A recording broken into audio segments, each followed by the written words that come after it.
easy. I'm getting money, you see me. Stack it up to the ceiling. If you're looking for me, you know just where to find me. I'm on a pod with TC, with TC. Oh, I'm on a pod with TC, with TC. Right, so I do estate planning, I work with small businesses and nonprofits, I do landlord tenant and quiet title work. So those are kind of the areas that I'm in, and that's it. I don't do anything other than those areas. Okay. I try to stay focused. Okay. But for today, we're just kind of talking about estate planning, why it's important, what you should have as a foundation for your estate plan. And so the one thing that I always tell people is if you don't create an estate plan, there is one out there for you. So the government essentially has an estate plan that's out there, and that's called the intestacy laws that are governed by Pennsylvania. And so I can talk a little bit about how that works a little bit later, but I want to just really focus on the foundation of estate planning. Okay. So when you think about estate planning, you're really thinking about your three basic documents. So you're thinking about your will, your financial power of attorney, and your medical directive. And the medical directive and the financial power of attorney are things that happened during your lifetime. So it's a way for you to communicate your wishes to your loved ones, and to make sure that if anything ever happens to you in terms of like capacity, there's someone that can step in and make those decisions for you. But the good thing about it is you've already written it out. So they're not actually making those decisions, they're just following what you've set forth. And so it's really hard when you're thinking about those things, especially the medical directive, because the medical directive is one of those things that is an emotional piece, right? And I say that it changes over time. So with all types of estate planning, it's always going to continue to grow as you grow. So as you get more things, you may want to leave it to different people, you may want to change different things. You may be in a different tax bracket and have to do some different type of planning. Mm-hmm. So estate planning isn't something that you just create a document and it's done. Mm-hmm. It's something that continues to go throughout your lifetime. But with the medical directive, what I say is that typically people who are younger, when they're thinking about a medical directive, they're going to say, hey, do everything that you can possibly do to save my life. I want all the aggressive medical treatment. I want to make sure that my agent, who is the person you designate to follow those wishes, actually does those things. And so as people get older, they may not want that aggressive treatment. But the good thing about it is that it's written down, it's communicated, and you can change it at any point. And this really helps the person that you've named as an agent to go ahead and make sure that they're just following your wishes. Because if not, they're in the hospital, they're trying to make a decision, and that's not the time to be trying to make a decision because people are going to have emotions there. You may have a situation where multiple people could actually make the decision for you, and then what happens? And so if you have it committed to paper, if you have it committed to writing, again, it's just being followed out. So that's one of the most important things. There's so many stories where you have individuals who may have been married and a previous spouse may be a decision maker, and that's not what you want because you divorced from that person. You don't want them to be that decision maker, but because you haven't updated things or you haven't changed things, that person could still be in a position to make decisions for you. You could have adult children who don't get along with the person that you're with. It may not be a spouse situation, but it may be a situation where you are in a partnership, but you also have adult children. So now what happens when you have competing interests? When you have your partner saying, keep this person on life support, and you have your children saying, no, my parent would not have wanted this, and you don't have anything in writing. What now? So one of the good things about estate planning is it is the ability to make sure that anything that you want to happen is communicated early on. It also helps because it's a conversation, right? You have that conversation while you're in your right mind, while you understand and you can communicate those wishes, because again, you don't want to be in a situation where you no longer have capacity and you're trying to communicate something and you just can't. So that's the medical power of attorney. The next one is the financial power of attorney. The financial power of attorney governs things like your finances, so like your bank account. This is a very important document, and I tell people this all the time, is that you have to make sure whoever you name as your agent for a financial power of attorney is a person you absolutely trust. Because what happens is when you give that power away, the person steps into your position. So anything that you can do, they can now do. Anything. Now, you can draft a financial power of attorney in a way that limits their powers. So if you know, for instance, you just want someone who, and you can create multiple, right? So you may want someone who's going to step in and be a financial power of attorney for your business, and you outline everything that they would have, so the management rights and being able to do all of those things. You may say, I'm going to create a durable financial power of attorney, and I'm going to give away all of my rights. Now, what happens with that is that, again, because they can step into the position of yourself and do anything that you can do, they can create estate plans for you. They can change. They can. So it's very difficult, and that's one of the things that a lot of practitioners are trying to figure out, how to make sure that there's not abuse taking place with these power of attorneys. What you will see is that with kind of the older population, sometimes there is that abuse. So they are constantly trying to update those laws to make sure that there's protections in place for older individuals or anyone who could be susceptible to being taken advantage of. But it's good because you can create a financial power of attorney when you have capacity. Again, when you don't, you can't create it. So all of these documents are things that you have to start thinking about in advance, because if you don't have them in place when an event happens, such as, and it could be permanent incapacity or it could be temporary, but if you don't have it in place, then it makes things a lot harder, and it also makes things cost a lot more. So one of the things I tell people is that you have a couple of different options, right? You have the option to create a plan that is financially feasible, meaning that you get in, the cost is low, it makes sense to do it, or you can create a plan where someone's trying to come in and fix it. That's when the cost is high, because we're trying to fix those problems, and sometimes a simple document isn't going to be enough. So now we might have to do a court proceeding, such as guardianship or anything else like that. So you want to make sure that you're not making yourself spend more money than you need to. So one of the good things about it is it's all about planning. The last document in the kind of the basic area is the will. And the will is something that takes place after a person passes away. And what a will does is it basically just says who gets what, how things are going to be distributed. So in your will, what you would do is you would pick an executor, and the executor is the one who is just going to manage your will. Now, one of the things with the will is that it does go through probate. So that's like a common misconception for a lot of people. They think, I've created a will, this is it. But no, a will go through probate, and so you will have to go through that process. And so that's why a lot of people will kind of go into the trust realm, because a trust is one way to avoid probate.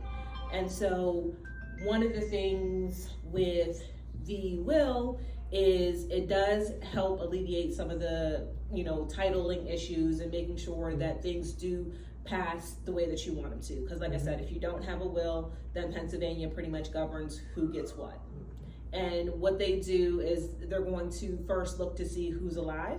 So if you have a spouse, then it goes a certain percentage. If you have a spouse and kids, and the kids are all to that spouse, then it goes one way. But if you have a spouse and kids that are from different marriages, then the percentages kind of go all over. Then you also are looking at, are your parents alive? Are the brothers, the uncles? So it really just kind of follows that order to make sure that it's going to be distributed to someone. And then eventually, once they run out of all people to distribute things to, then the state comes in and takes it. So again, we want to avoid those types of things. Now, as I said, the will goes through probate, and in Pennsylvania, the probate process isn't as bad as it is in other states, but you have to go through it to be able to transfer anything that you need to do. So if you have a bank account that's over a certain amount, they will not just distribute those funds. You would have to actually open up an estate to be able to get that money released to you. So that can create problems down the line, especially if, you're trying to pay for things that need to be paid for immediately. So with probate, it can last, or it can take a couple of different things. If you have a simple estate, you can look at around 4 months, and no one has a simple. Everyone thinks they have a simple estate, but it never is on that short end of that 4 months. It always goes a lot longer than that. But essentially, what will happen is you will follow everything that the court has set out in terms of reporting. You will make sure that any type of taxes that need to be paid are paid as you're going through the probate. You will make sure that you're getting in contact with anyone who should receive any distributions, and then you're going to make that distributions reported to the court, and then you'll be able to close out the estate. Now, one of the big things with that is that, like I said, that process takes a while. So if you're looking to have certain funds given to you, you may have to wait until the distribution process. But there are ways to avoid probate. And at any point, if you guys have questions, jump in. So much of this is applied to right, my family already. I want to know exactly what probate is. So yes, so in Pennsylvania, probate is if you go through probate for two different reasons, right? So you go through probate if you have a will and you have things that need to be distributed by the court, essentially. So if you have any real estate that has not transferred automatically, you would have to present the will to the court, and they will say, yes, you can go ahead and transfer this real estate to the person that it's supposed to go to. If you don't have a will, you still have to go through probate.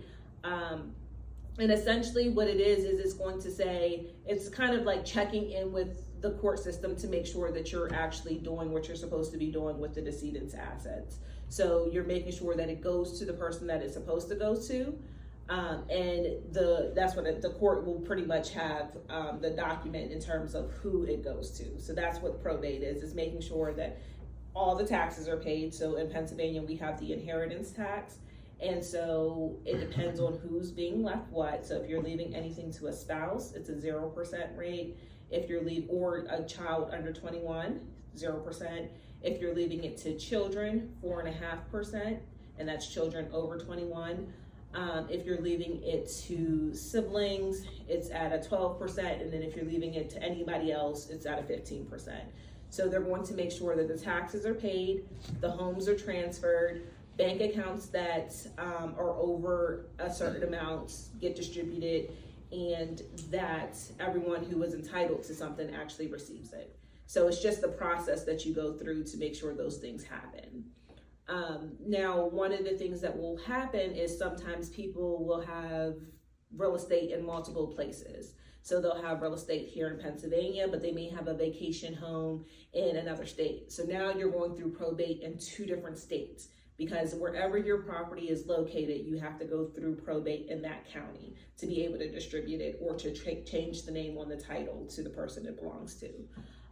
Of course, that can cost a lot of money, take a lot of time, cause a lot of frustration if it's not written out. So if you don't have a will, what always happens is people come out of the woodwork. Yes. And everyone believes that they have a claim to the estate. So when you go through probate, another thing that you have to do is you have to advertise the estate. And the estate will get advertised in 2 newspapers, and it's basically saying anyone who believes that they have a claim to this estate, make it known. So that is something that can take a long time, because if there are children from previous marriages or anybody, creditors who believe that they have a claim to the estate, they'll come back and kind of make sure that things are paid before any distributions happen. So people typically want to avoid that, and one of the ways that they do that is by setting up a trust. And so there are 2 different types of trusts. There is a revocable trust. Revocable just means that you can change it or you can revoke it. It doesn't necessarily give you the tax benefits that a lot of people would like, but it helps you to avoid probate. It makes the state administration a lot easier. You have privacy when you're doing a revocable trust, and so things can just pass through that trust and not have to go through that probate process. So a lot of people will typically opt to do that. Then you have an irrevocable trust. And now an irrevocable trust is when you kind of get higher tax planning, you want to get things out of your estate. So what happens with an irrevocable trust is that you are no longer the owner of whatever you put into the trust. The trust is now the owner. And so that's why you are getting some tax benefits for that, and that's why you're getting it out of your estate. Now, with an irrevocable trust, you're going to get creditor protection, again, because you don't own that asset. The trust owns that asset. Now, the one thing that I always say with that is that if you know a lawsuit is coming, or if you know that you have a creditor, you can't just go ahead and create a trust at that point, because there are certain look back periods. They're going to make sure that you're not just creating these trusts to hide those assets. So that's why the planning is very important. So like if you're thinking about, and one of the big ones is if you're older and you have a possibility of going into a nursing home. Well, nursing homes have a 5-year look back period. So you have to create the trust 5 years in advance of going into that nursing home to be able to make sure that those assets aren't counted for your estate and for medical purposes. So again, most people don't think about it, don't realize that they're probably going to be in that situation, and they come, when they're already in a nursing home or things like that. And then we have to do some different type of planning. Now, there is some planning that can happen, but it's not as efficient as it would have been if we would have done the planning earlier on. So that's the big thing. But trust can be very, very helpful, especially if you want to have privacy. A will is public information. So whenever you go through the probate process, your will is public, but a trust is not. So the only people that know about the trust are the people that should know about the trust. And that's kind of what makes it, favorable to a lot of people, because they want to be anonymous. Say, for instance, they are leaving it to certain children and they don't want everybody to know. They don't want everyone to know what their estate is. A lot of different things, a lot of different reasons. But you do get that privacy with both types of trust. So. Yeah, so it's so funny, these things that you're talking about. So many things have happened. So, for example, my mom was the executrix, I guess, of her grandmother's. So my mom lost a sister. Her son is like, well, where's my half? Where's my money? Well, you don't got none, because she changed her will after your mom passed away. So he didn't have access to anything. And my mom is not making a decision. She's just making sure it's carried out. But it was ugly for a minute. Right. And it wasn't even no big money. It was a couple dollars, but And you'd be, I don't know if you'll be surprised. They don't have to be big money. Any type of money, will either, and that's the problem is that, if anyone feels as though they're entitled to something, or that there's a possibility that they could get something, they will drag it out. And they will also potentially litigate it to say, hey, I should, be entitled to some of this. Like, I've had very interesting cases where, people, like I said, come out of the woodwork where they're like, we've never met you. We've had family reunions for the last 20 years, and you have not been at any of them. But, now that there's a possibility that you could get a part of the estate, they will fight for that. So you want to make sure that you have it documented. So, I had a family member, she, I guess, was my grandfather's financial power of attorney. She changed his beneficiary to her. Right.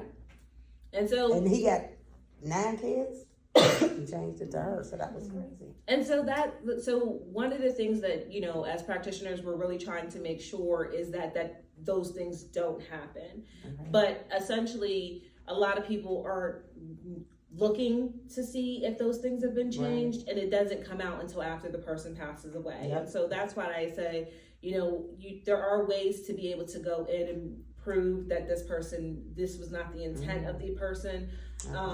And now, since they've kind of updated some of the documents, they've put some safety provisions in there so things like that don't happen. Right. So it always will say in the document that, as the agent, you should not be using these funds to simply benefit yourself.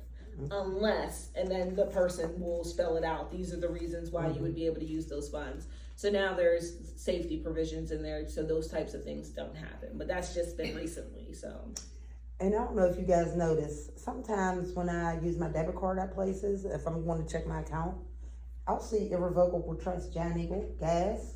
There's another place. I'm like, it's crazy that you see that. If you pay attention to your, because I have the app on my phone, and I just kind of check every now and again to make sure it's good, because we know that there's stuff people be tapping in or whatever, but I'll see something pending and it'll be irrevocable trust, but it's the places that I go that are local, and I was like, oh, so I'm assuming that person probably is a franchisee. Okay. Yeah. And so that's what I said. People create trust for a lot of different reasons. So most people, well, I won't say most, but a lot of people will create trust when they have like multiple real estate properties and things like that. So you'll see that is really big, because obviously if you have a lot of real estate, and like I said, if you have real estate here in Pennsylvania and another state, you're not going to want to open probate in both states. Well, you can use the trust to make sure that, you know, all of it gets pulled in and it's just easier management of it. Okay. So if you own real estate, you should trust, you should have a trust. So the one thing that I will say about that is you really got to take a look at it, right? Because trust, if you're looking at a revocable trust for real estate, yes. If you're looking at an irrevocable trust for real estate, you can run into some issues, right? Because like I said, as the trust is created, it's no longer yours. So in an irrevocable trust, you can't change anything. And what happens is it's really talking about the relationship. So an irrevocable trust is really created for the benefit of the beneficiaries. So what you'll have is you'll have a middleman or a trustee that any decision that they're making is really for the benefit of the person that it's ultimately going to. So like if you have real estate in an irrevocable trust, what can happen is you would have to go to the trustee for any of the decisions that have to be made. And the trustee may not like the decisions that you want because those decisions aren't going to be beneficial to the beneficiary. So the trustee is really in a position to make sure that everything that gets done, they have to scrutinize it, and they have to make sure that it is actually going to benefit that actual person who is ultimately going to. So sometimes that's where you can run into some of those issues. The trustees, you know, and especially if you have a corporate trustee, they have a fiduciary responsibility, which means that they're held to a higher standard. So they're absolutely going to make sure that they're looking at everything. So they may say, if you need a new roof for your rental property, these are the contractors that you can use. This is the amount, and they're going to make sure that it's that tight on it. So sometimes you have to just really look at which asset you're trying to place, and then it determines which trust you would go into.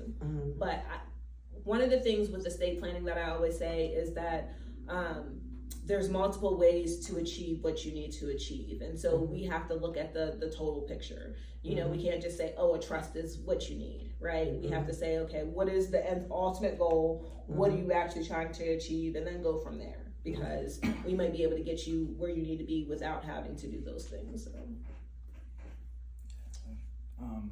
I guess I gotta quit. I'm scared to talk because I learned about trust about 4 years ago through this guy I'm friends with. He used to work at Wall Street years ago, and he helped set up Donald Trump's trust. So I learned a lot about irrevocable, revocable, and all that stuff. I came to a situation. I had a family member, my Aunt Jessie. She had a will. She got it notarized, and then she passed away. And when she passed away, in her will, it specifically said that everything goes to my cousin, which is a woman. And then she had a brother who said, you know, in this will, he doesn't get anything. So it went to probate. And she was like, I don't know what happened. He sold the house. It was supposed to go to me, da-da-da. And I said, well, is it recorded? Did you get the will recorded through the county? He said, no. So I said, I can't help you, because that's the end of it. You have to, after you get it notarized, you got to get it recorded. So what happens is that's the probate process, right? So it will, that's why I say it's a public document, right? So once a person passes, you take the will down to the Register of Wills, it gets recorded there, anybody has access to it, and you make sure that things are supposed to be happening the way that they're supposed to happen. I don't know if you guys have kind of been following some of the things that have been going on in Pittsburgh, but there's a big tangled title situation going on here in Pittsburgh. And what that means is that people have been living in homes for years without having the title transferred to the person that they're supposed to have it transferred to. Now that happens because of a couple of reasons. Sometimes it happens because there's just not a will, and you know they don't know that they're supposed to go through that probate process. Because if you have real estate, you have to go through that process to transfer the title. And sometimes people are just like, well, you know, I've been living here, so there's not much more that I need to do. But what ends up happening is they can be living in that home for a number of years, and then they need something done. Well, if their name is not on the deed and the title has not been transferred over to them, then they can't legally do anything with that property, even if they've been living in it for a number of years. So what do they have to do? Funny you say this. This is currently, my guy wanted to buy a house. So he knows the guy that's living. He is a childhood friend, but he's no longer living in the house. His mom and dad died both 18 years ago. Right. He'd been living in the house for 18 years and never did anything. Right? So now he's no longer living because the roof is leaking. There's a tax lien. So what is the recourse for him? So what does he? So you have two different things that you can do. So you can go through probate. Now, sometimes that's not the best option, right? Because you said 18 years ago. So inheritance tax is due 9 months after a person passes away. There are penalties, there are interest. So if you're looking at 18 years of penalties and interest, Oh wow! Right, it's like a school loan. right, you can run into away. significant problems with that. But if you can show that you have legal title, you can go through a court proceeding to be able to show that you have that legal title to it. So there's two different ways for that. Depending on the relationship, you can do a 3546 petition.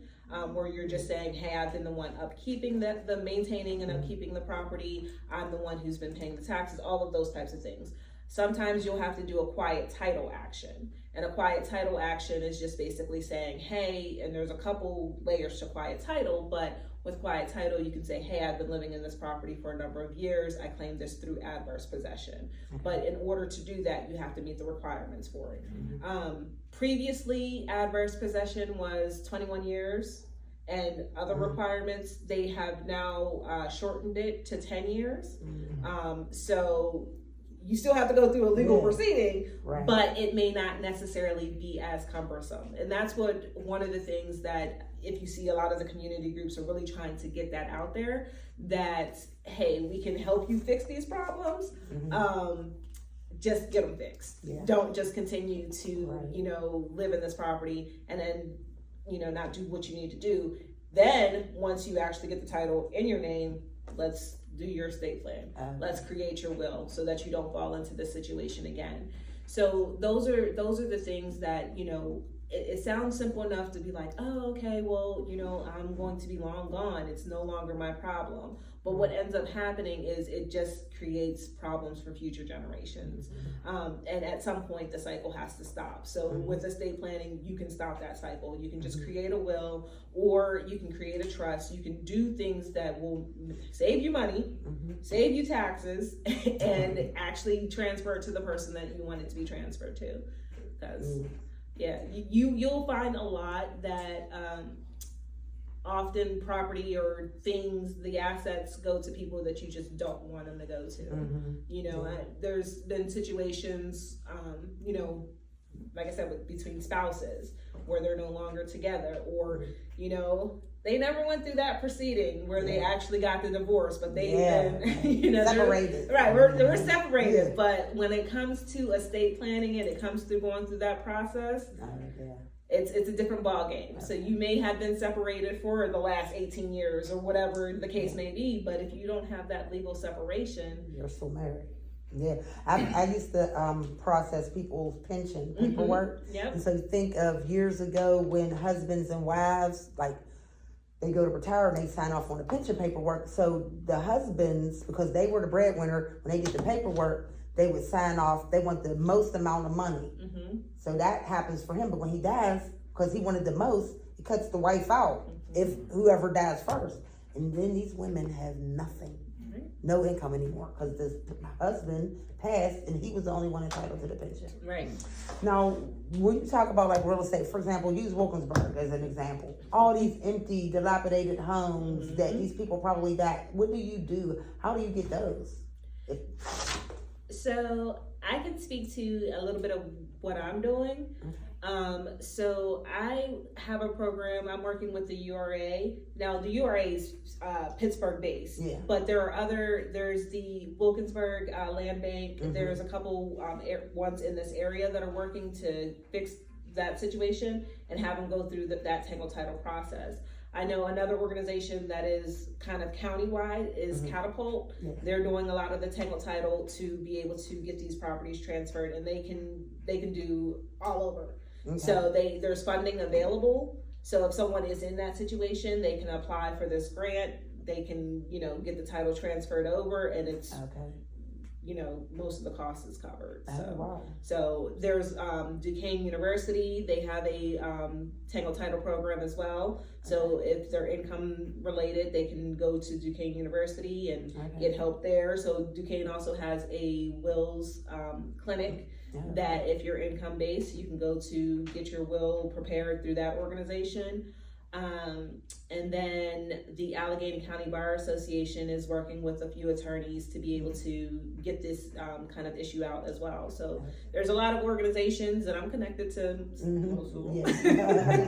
So I don't want, so it's, there's a lot of organizations out here that are just doing the work. And so right now the funding's available because, like I said, the problem is pretty significant. And so working with people to get these properties back restored in the right name and then transferred properly to the next generation through estate planning. Now, but what if they're, no family members? And so then how would you go about that? I'm just thinking, so Wilkinsburg at one time, Wilkinsburg has lost 50% of its population. So just think, there's probably 50%, or maybe they tore down, say, so many homes that's, that they may not have family, or the person walked away because they don't want to deal with it. So then is there any way that you can purchase those homes? Or So the land bank, and like I said, there's a Wilkinsburg land bank, where they will work with these properties to rehab them, and then the goal is to be able to bring them back to the community. So there is a process, and each organization's process is a little bit different, so I wouldn't be able to tell you exactly how the process works. But if you're looking for a home in the Pittsburgh, the city of Pittsburgh, the Pittsburgh Land Bank, they have, you can purchase the properties through their Wilkinsburg Land Bank. So the land banks in each of the communities are a big resource to be able to do that, to be able to go back and, once these buildings get back to where they're supposed to be, to be able to purchase them back. So. Yeah, because it's sad when I see, even around here, all around here, they got nice, beautiful, big homes. Could you imagine one family lived in here? I don't know if you guys know this, but Singer Place, where Singer Place is at down here. Singer Place, there used to be a pond. The where the railroad is. Right. Well, I used to work for the census, and then I do all these other things, but people used to bring their boats in, and they would go on the pond up there in Singer Place. That was a pond. So I live up here. It's real marshy. And that's one of the reasons. I did not know that. Yeah, I've been in Pittsburgh. Like, I'm not a native to Pittsburgh, but I've been here for a while now, and I actually drove through Wilkinsburg, and I was surprised, and I was like, wow, like you said, the houses are huge houses, but when and they could be restored. And they need to be restored. So I had a cousin that lived here when we were growing up, like in the 70s and 80s. Wilkinsburg, it's amazing how the transformation. It was the city of churches. Remember, they were a dry town. There weren't alcohol. They did have that old state store. Remember that state store used to be on Penn Avenue that burnt down? That's the only state store I knew that had carpet. But Wilkinsburg used to be so different, And I believe that it's all of the places, they're going to get restored. I think that there's, like I said, there's so many organizations now that are calling attention to these issues. And so I do believe that eventually it will get restored. But like I said, I was just kind of, just by virtue of the work that I was doing, I was like, okay, let me, see what it is. Let me drive through. And I was driving through, and I was that's a really nice home. What's the cost, do you think, for an average person who wanted to do a trust? What does that look like? So every person, Charge is different. But I will say that depending, and there's a wide range, right? So starting off, you're like at $1,500 for a basic trust, and it does go up from there. Now, yeah, that's pretty much starting off. So it just really depends on what your situation is. Yep. Is it based on how complex you wanted to make it? Yep. And some people like to layer their trust, right? So remember I said in the beginning it was asset based, right? So you may have a situation where you start off with a revocable trust, put in the assets in that trust that makes sense to go in there, and then there may be some things that you're trying to get out of your estate, and so you may layer that with an irrevocable trust for those assets only. So it can go up. I had set up somebody's trust. They were doing real estate. So you do an irrevocable trust, and then I created a holdings company for them, and then LLC or whatever else. Yeah.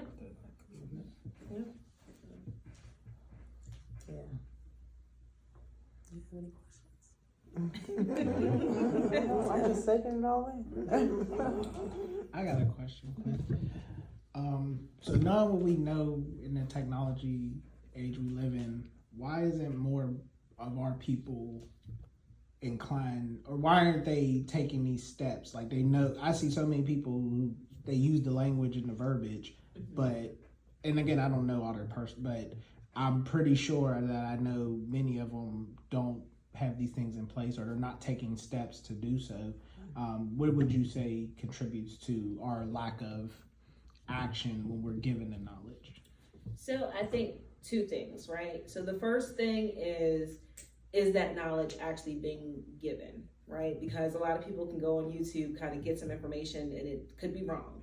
But how many people are actually, and I think now a lot more people are kind of doing these estate planning seminars to get out into the communities and actually give the proper information. So I think that there's going to be a shift, because now people are going out and actually giving the information so that people know, because a lot of people don't know that they have a problem until they have a problem, right? And so a lot of people also don't know that they should be thinking about these things because it's never been talked about.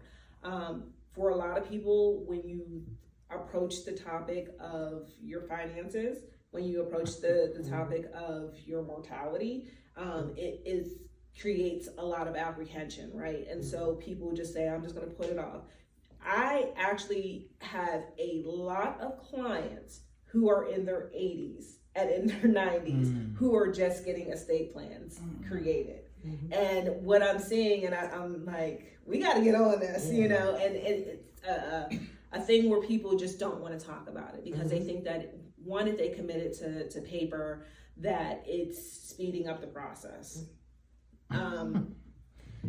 The other part of it too is when you think about who you have to name in these documents. So if we're thinking about a younger couple and they have small children and they have to name a guardian, you know, no one wants to have to think about not being here for your children and having to put a guardian in place for them. So that scares them. So it's a lot of apprehension and fear around there. And then also, like I said, I don't think that the proper knowledge is being given out previously. I think now it's being given out. So a lot more people are going to, you know, get on the wave and get the documents done. Well, and contributing to being, when I'm on the other side as a banker and I see a lot of the testimonies you bring, that's kind of how I try to lead people. I'm like, yeah, you have all these fears, but I'm trying to tell you, I've seen ugly things happen in the banks, and black people don't understand. They don't care about your personal issues with your family. Right. You're not getting the money. Right. And so when I'm like, and I try to talk to our people like that with very transparent, because I'm like, I've been the branch manager of a bank where I'm telling you, you can cry and say all you want to me. From a legal step, we're not doing anything. So, and it's really to the point where I got to talk to people, because at this point, we keep talking about generational wealth. We keep talking about all this stuff we keep saying, but we don't take action. So a lot to your point, I mean, what we're talking about right now is so significant. And when we look at this room, like, Right. Mm-hmm. And that's the thing. Once a person goes through probate, I usually get them as a client as well because they're like, I don't want to go through that again. Right. So it's not until something happens or they're in the hospital and the hospital is saying, who's the decision maker? Or we need a financial power of attorney in place because you can't sign off on anything. And then at that point, they're in panic mode and they're in scramble mode. So the bigger challenge is, you know, we obviously can create and do things to make sure that they are taken care of, but the bigger challenge is getting to people ahead of time so that they're not in panic mode, so that they're not trying to fix things. And it's just like, okay, you have something in place. Like I said, an estate plan can change every 5 years, or if a life situation happens, you should be looking to update your estate plan. But as long as you have something in place, you at least have the foundation. And so that's what I found with life insurance. Everybody knows that, but they don't want to talk about, no, if I get life insurance, that means, no, it means that your family can still, you know, run. Your wife or your husband, they can still live in the house. Your kids can still go to school. It's like crazy that. So I understand. And you know, and I think a lot of people too, they don't think their family, right? No, not my family. They're never going to argue about these assets. They're never going to, there's never going to be a problem. I'm like, what are you talking about? Yes, they do. It's crazy. Like my mom, like I'm struggling with my mom to move, put her house in somebody else's name. And so I think it could be a generational thing. She just ain't moving. What do you think? Like She I said, is not like me and her kids. So my one daughter, she will talk to her a little bit, and she tells her. So when my daughter tells me, I say well to my mom. She be acting like I ain't saying that, you know. But it's hard. She lives in Wilkinsburg. Nobody's name is on the house. My mother's had an aneurysm, and she's 71 years old. Right. You need to go to she needs to move into a high-rise or a senior place but she's just not, and it's very frustrating. So, you know, I think with some people they're just stubborn. And I hope when I get older, I don't get stubborn. You know, honestly. So think about that, y'all. Like, honestly, like, it's stubborn. And my mom was like, you're trying to keep up with us. My daughters, me, like, we work on top of, we have things to do. Like, not that we don't mind helping you, but you just can't call me today. Oh, what you doing? Could you come pick me up? I want to that's what she does. And she's like, oh, nobody called me back. And it's like, Mom, I want you to go be with people your age and talk about those things that those 71-year-old people talk about. Go on shopping trips with other 70-year-olds. You know what I'm saying? Yeah, it's just frustrating to watch. You know what I mean? Right. Yeah, I deal with that with my parents. And I'm like, I'm in my peak earning potential so I'm like, I'm not spending every waking day to watch TV at your house and play cards and spades. So if you don't see me every week, I'm sorry. Right. If your health was where it needs to be, you could come see me. Right. But I'm not, and that's the argument I have with mine. Yeah. But this information is good, and I know, you know, I want to avoid probate and start some things. So I know I just got to get my stuff in order. Right, and for some people too, like, you know, we just kind of talked about the cost. So some people will say, you know, obviously if I'm preparing a will is a lot cheaper than a trust. And so I always say start somewhere. Start somewhere and then build up. So like, even if you're getting, a document a year. So 1 year you're like, I got to get my will done. The next year you're like, okay, let me get that financial power of attorney, and then, you know, kind of build on it from there. But get something in place because, Yes.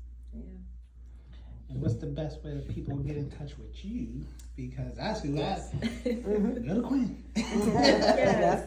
So my phone number is 412-888-6795. I have my website up at morantlawoffices.com. Pretty much email Quinn at Morant Law Offices. So it's all uniform, you know. Send me a message. I'm available. So. Oh yeah, my daughter called you. So my other daughter, she's in school to be she's not in law school yet, but she wants to be a lawyer. I don't know. We never talked about really. She interned at Cohn and Grigsby, actually in high school, for like a year and a half. Then she worked down there for about a year and a half. But I don't know. But want to ever call you. Yeah, Just to, yeah, absolutely. You know, because it's interesting, right? And all these different things that you do. You know, sometimes we be taking things so serious. You know what I mean? Which is serious. You know, but you think of lawyer, you think of police, you think of criminal type of matters, opposed to you know, family or you know these type of things. So I want to thank you, Quinn, for coming. I appreciate you guys. Her last name is Moran, M-O-R. I'm getting money, you see me. Stack it up to the ceiling. If you're looking for me, you know just where to find me. I'm on a part